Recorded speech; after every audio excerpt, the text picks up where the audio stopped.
The guys behind Metro 2033 are to a large extent the same people that made the S.T.A.L.K.E.R series. And if it's one thing that S.T.A.L.K.E.R's always been filled with, it's atmosphere. And the same goes for Metro 2033. It's about a society in the future in Moscow that have escaped to the metro tunnels underneath the city to get away from an apocalyptic nuclear war.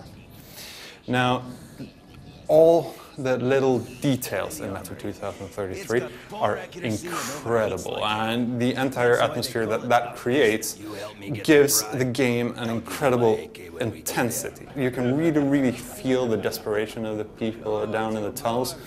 You can see how they live. You can all the things just come together to create a very believable game and a very believable society that has arisen from the ashes of the old.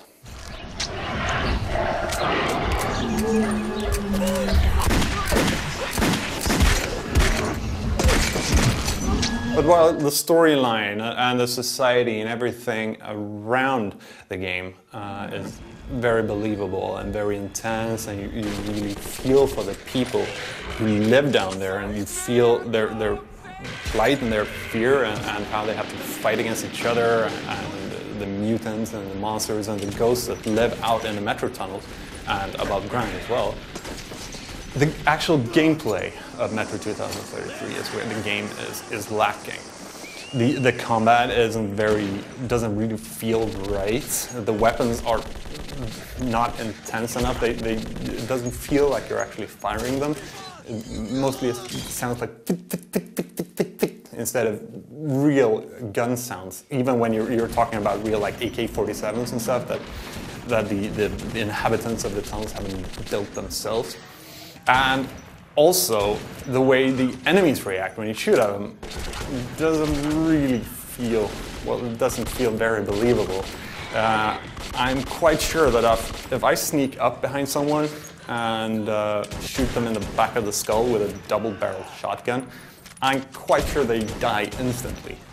That won't happen in Metro 2033. They'll just twitch a bit. I don't know, I've never been in a gunfight. It might be that way, but I highly doubt it. And sadly that brings down the immersion. While the storyline, well, it's good.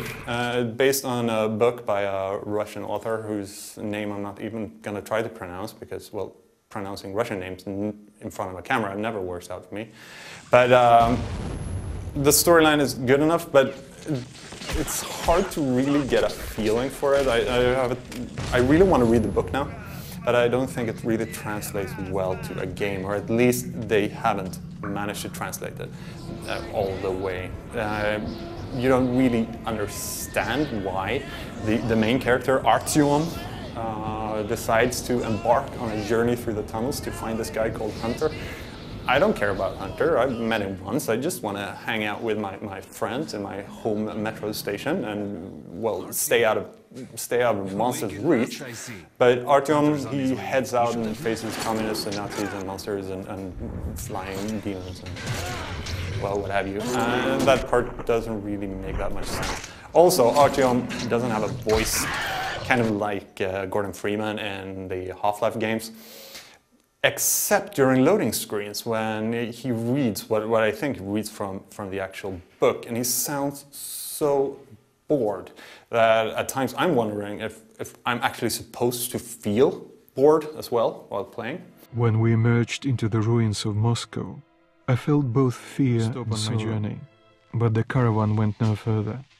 So before... Which is kind of sad, because Metro 2033 really had potential. It's a really cool concept, and if it had just had like 6 months more in development, they could have cut a lot in it. They could have focused the storytelling more, and this could be a truly awesome game.